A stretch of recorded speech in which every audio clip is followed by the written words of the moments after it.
जय हिंद दोस्तों, नमस्कार। मैं पुष्पेंद्र सिंह आप सभी का स्वागत करता हूं अपने हिंदी भाई पुष्पेंद्र सर के यूट्यूब चैनल पे। तो सभी बच्चे जल्दी से जल्दी जुड़ जाएंगे। सभी को सुप्रभात, सुबह की राम राम, जय श्री राधे कृष्ण। तो सभी लोग जल्दी से जल्दी जुड़ेंगे और हम आज जो है सेशन करेंगे। अच्छा, समश्रुत भिन्नार्थक शब्द यानी जो है सुनने में एक ही जैसे लगेंगे लेकिन उनके अर्थ क्या होंगे, अलग अलग होंगे। तो पहला क्वेश्चन है कि गाड़ी और गाढ़ी शब्द के लिए कौन सा सही अर्थ है। तो पहला है यान गहरी, या दूसरा होगा गहरी यान, या तीसरा होगा गिरी निकाली, या चौथा होगा निकाली गिरी। तो गाड़ी का मतलब सभी को पता है क्या होता है। गाड़ी का मतलब यान होता है, और गाढ़ी कहते हैं ना, तो यानी बहुत गाढ़ी दोस्ती है, यानी बहुत गहरी दोस्ती है। तो कौन सा ऑप्शन होगा? ऑप्शन नंबर ए बिल्कुल सही जवाब होगा भाई, पहले का। अगला देखते हैं हम लोग 2 नंबर। इसमें आपको बताना है अभिज्ञ और अनभिज्ञ शब्दों का सही अर्थ क्या है। अज्ञान या ज्ञानी, ज्ञानी या पढ़ना, जानकार या ना जानकार, अगम्य या गम्य। तो भैया अभिज्ञ और अनभिज्ञ का मतलब क्या होगा जाएगा? अभिज्ञ मतलब जानकार, और अनभिज्ञ यानी ना जानकार। तो ऑप्शन नंबर सी बिल्कुल सही जवाब होगा। ठीक है, अगला देखते हैं हम लोग क्वेश्चन नंबर 3।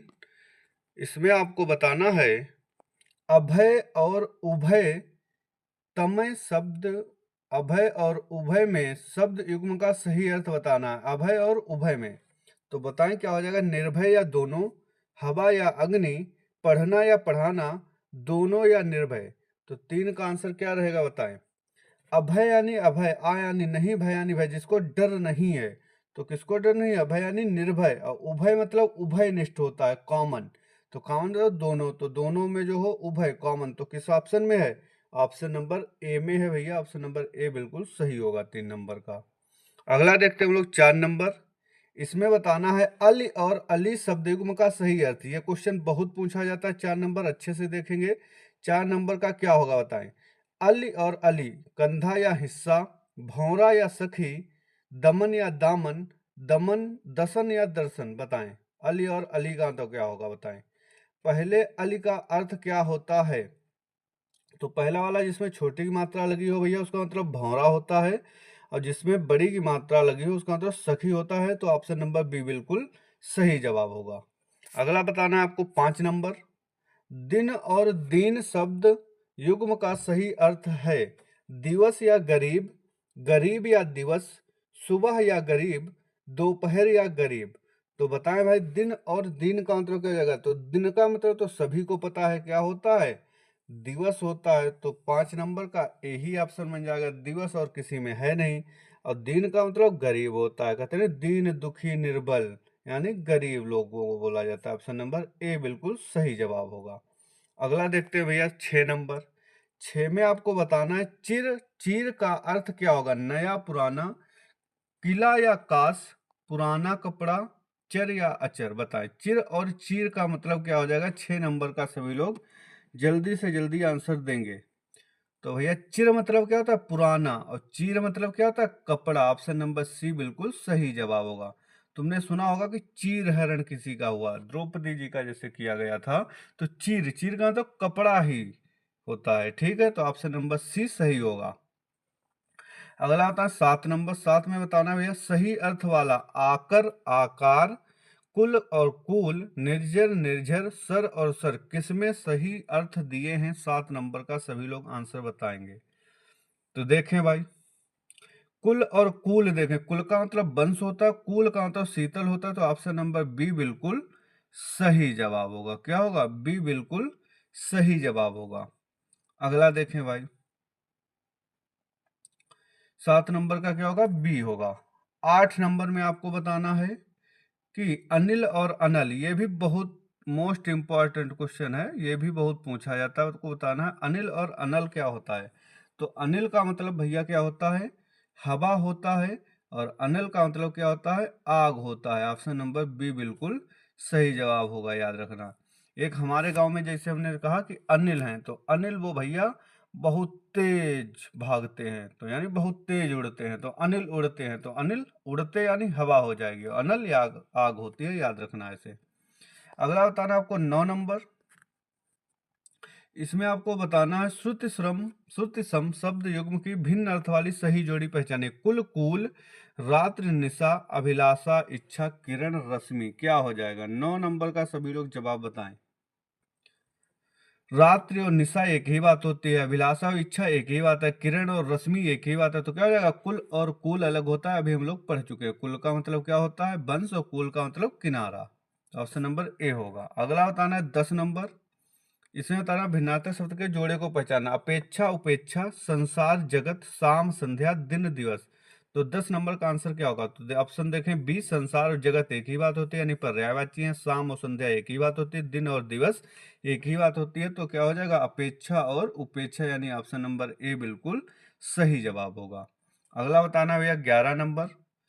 इसमें सही अर्थ भेद बताना। अंबुज और अम्बुद किसका अर्थ होता है? अंबुज मीन्स क्या होता है? अम्बुद मीन्स क्या होता है? बताएं सभी लोग। 11 नंबर का आंसर दें जल्दी से जल्दी। तो यह 11 नंबर में आंसर क्या हो जाएगा? अंबुज तो सभी को पता होगा, अंबुज मीन्स कमल होता है, और कमल पहले ही ऑप्शन में दिया है, तो ऑप्शन नंबर ए सही हो जाएगा। अम्बुद मीन्स क्या होता है? बादल होता है। ठीक, 12 नंबर हम लोग देख लेते हैं। मंदिर और मदिरा बहुत आसान है, सभी लोग बता देंगे। मंदिर का मतलब क्या होता है? बताएं सभी लोग। 12 नंबर का आंसर क्या हो जाएगा? मंदिर का मतलब भैया क्या होता है? देवालय होता है, यानी मंदिर बोलते हैं देवालय। और मंदिरा का मतलब क्या होता है? बहुत ही अच्छा क्वेश्चन है, डी ऑप्शन होगा। मंदिरा का मतलब होता है अश्वशाला। ऑप्शन नंबर डी बिल्कुल सही जवाब है। मंदिरा लिखा है, ध्यान रखना, मदिरा नहीं लिखा। मदिरा में शराब होता है, और मंदिरा लिखा है, तो ऑप्शन नंबर डी होगा। अगला देखें 13 नंबर। 13 में आपको बताना है नियत और नियत शब्द युग्म के सही अर्थ को पहचानना है। बताएं सभी लोग। 13 में क्या हो जाएगा? इरादा या भाग्य, इरादा या निश्चित, निश्चित या इरादा, भाग्य या निश्चित। तो क्या हो जाएगा? 13 नंबर का सभी लोग जवाब देंगे। तो नियत का मतलब क्या होता है? निश्चित। पहला वाला जो नियत है उसका मतलब निश्चित होता है, नियत है। और दूसरे का मतलब क्या होता है? नियत, यानी तुम्हारा इरादा कैसा है। ऑप्शन नंबर सी बिल्कुल सही जवाब है। अगला बताना आपको भैया 14 नंबर क्वेश्चन। 14 में बताना अंश और अंश शब्द युग्म, ये भी बहुत पूछा जाता है, इंपॉर्टेंट है। अंश और अंश को बताना है, क्या हो जाएगा? बताएं सभी लोग। पहले अंश का मतलब क्या होता है? दूसरे अंश का मतलब क्या होता है? तो पहले अंश का मतलब भैया क्या होता है? हिस्सा। और दूसरे अंश का मतलब क्या होता है? कंधा। ऑप्शन नंबर बी बिल्कुल सही होगा। कंधा का तत्सम क्या होता है भाई? ऐसे होता है इस कंध। तो कंधा में क्या बना? सा बनाओ, जिसमें सा निकले तो वो ध्यान रखना कंधा होता है, इस तरीके से याद रखेंगे। अगला देखते हैं हम लोग 15 नंबर। 15 में बताना ऐसे शब्द जो उच्चारण और बतनी की दृष्टि से समान हो पर व्युत्पत्ति तथा अर्थ की दृष्टि से भिन्न हो कहलाते हैं। पर्यायवाची शब्द या समरूप या समोच्चारित शब्द, विपर्याय या विलोम शब्द, उपयुक्त में से कोई नहीं। बताएं भाई 15 नंबर का आंसर क्या हो जाएगा? तो जो उच्चारण में सेम हो उनको यानी सम श्रुत भिन्नार्थक बोलते हैं। तो क्या हो जाएगा? समरूप या समोच्चारित शब्द। एक ही जैसे उच्चारण में होते हैं, लेकिन उनके अर्थ क्या होते हैं भाई? अलग अलग होते हैं। ऑप्शन नंबर बी बिल्कुल सही जवाब होगा। 16 नंबर आपको बताना है कौन सा जोड़ा समरूपी भिन्नार्थक है। 16 नंबर का सभी लोग आंसर देंगे। पहला हो जाएगा अवध या अवधि, अनुचर या नौकर, आदि या अंत, अभिनय या नाटक। क्या हो जाएगा? 16 नंबर का सभी लोग आंसर दें। तो भैया समरूपी भिन्नार्थक शब्द क्या है? पहला वाला सही हो जाएगा, अवधि और अवधि। अवधि क्या है? एक बोली है। अवधि का मतलब क्या होता है? टाइम होता है। बाकी अनुचर नौकर एक ही बात है, आदि अंत एक ही बात है। विलोम शब्द है, यानी अनुचर नौकर एक बात है, पर्यायवाची है। आदि और अंत विलोम शब्द है। अभिनय नाटक एक ही शब्द है। तो लेकिन समश्रुत भिन्नार्थक कौन होगा? अवधि और अवधि। अवधि का मतलब समय, अवधि का मतलब बोली। आगे बताना है, सभी लोग कमेंट करके बताएंगे कि अवधि बोली जो है वो किस उपभाषा के अंतर्गत आती है। 17 नंबर क्वेश्चन था सही अर्थ वाला शब्द युग्म नहीं है। अनिल, अनल, अली, अली पढ़ा चुके हैं अभी सभी को, तो ये वाला क्वेश्चन गलत नहीं होना चाहिए। 17 नंबर का आंसर सभी को देना है। कौन सा हो जाएगा? बताएं भाई, कौन सा सही नहीं है? 17 नंबर का आंसर दे। 17 नंबर में क्या हो जाएगा? शब्द युग्म नहीं है, सही अर्थ वाला नहीं है। जलज, जलद। बताएं तो जलज मीन्स कमल, और जलद में समुद्र होता है। आदि और आदि, आदि मतलब आरंभ, शुरुआत, और आदि अभ्यस्त होता है, सही। अनिल अभी पढ़ ही चुके हो। हवा और आग होता है अनल, ठीक। अली मीन्स मोर और अली मीन्स सखी। तो ये अभी तुम लोगों ने पढ़ा था। अली मीन्स क्या होता है भैया? भौरा होता है। तो ऑप्शन नंबर बी क्या है? गलत है। तो 17 का आंसर क्या हो जाएगा? बी हो जाएगा। ठीक है, अगला बताना है आपको भैया। 18 नंबर क्वेश्चन का आंसर देना है कि जर और जरा मीन्स क्या होगा? जर और जरा 18 नंबर का आंसर दें। तो जर जोरू नहीं कहते हैं, जर यानी दौलत और जरा यानी थोड़ा सा। तो ऑप्शन नंबर ए बिल्कुल सही जवाब होगा। 18 का क्या होगा? Option number A. अगला बताना भैया 19 नंबर। सुपुत्र और सपुत्र और सुपुत्र क्या होगा? 19 नंबर का आंसर दें सभी लोग। सपुत्र और सुपुत्र। तो सपुत्र का मतलब क्या होता है? पुत्र सहित। और सुपुत्र का मतलब श्रेष्ठ पुत्र होता है। ठीक है, ऑप्शन नंबर डी बिल्कुल सही होगा भाई। Option number D. पुत्र भाई 3 प्रकार के होते हैं, पुत्रियां भी 3 प्रकार की होती हैं। हम लोग देखेंगे कैसे। देखें, एक होता है पुत्र और इसी तरीके से एक हो जाएगी पुत्री। ठीक है, एक होता है सुपुत्र और एक होती है इसी तरीके से सुपुत्री। एक होता है कुपुत्र, एक होती है इसी तरीके से कुपुत्री। तो पुत्र क्या होता है जानेंगे हम लोग।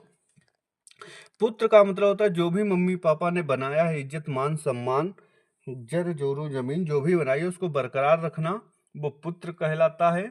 और जो भी मम्मी पापा ने बनाया है उसमें और ज्यादा बढ़ा देना, 4 चांद लगा देना, वो सुपुत्र या सुपुत्री कहलाती है। और जो भी माता पिता ने बना के रखा है उनकी वो भी सब इज्जत मिट्टी में मिला देना, सब कुछ बर्बाद कर देना, वो कुपुत्र या कुपुत्री कहलाता है। तो आप सभी बच्चे सुपुत्र या सुपुत्री ना बन पाए लेकिन पुत्र और पुत्री जरूर बने रहें और कोशिश करें सुपुत्र और सुपुत्री बनने की। ठीक है, आगे हम लोग देखते हैं 20 नंबर क्वेश्चन। इसमें आपको भैया बताना है बसन और व्यसन क्या होगा। 20 नंबर का सभी लोग आंसर देंगे। बसन और व्यसन बताएं। तो व्यसन मतलब आप लोगों ने सुना होगा कि वो व्यसन करते हैं, यानी बुरी आदत है उनकी।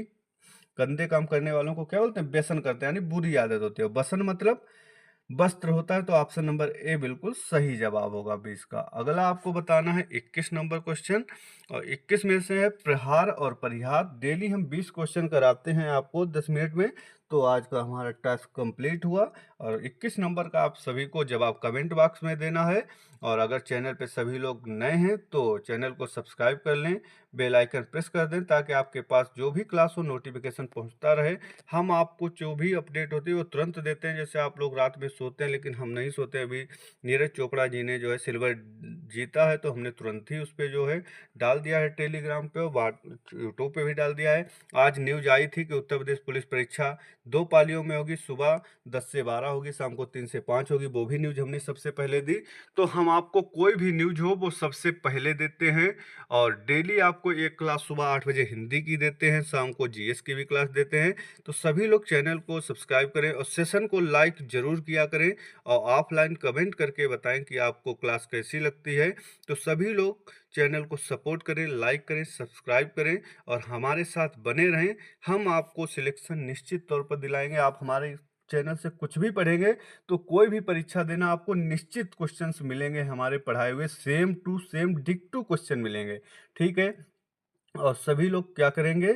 चैनल को भाई सब्सक्राइब जरूर कर लेंगे। और बहुत ही अच्छा एक हमारा चैनल है टेलीग्राम पे, हिंदी बाई पुष्पेंद्र सर के ही नाम से, उसमें मेरी ही फोटो लगी है। तो उसको सभी लोग सब्सक्राइब कर लें, फॉलो कर लें और उससे जुड़ जाएं। उस पर भी हम जो है टेलीग्राम पे तुरंत सबसे पहले अपडेट देते हैं। वीडियो यूट्यूब पे आता है तो थोड़ा बनाने में टाइम लगता है, देर लग जाती है, लेकिन टेलीग्राम पे किसी भी बच्चे से आप पूछ लेना, मेरी अपडेट जो है वो सबसे पहले सबसे तेज जाती है।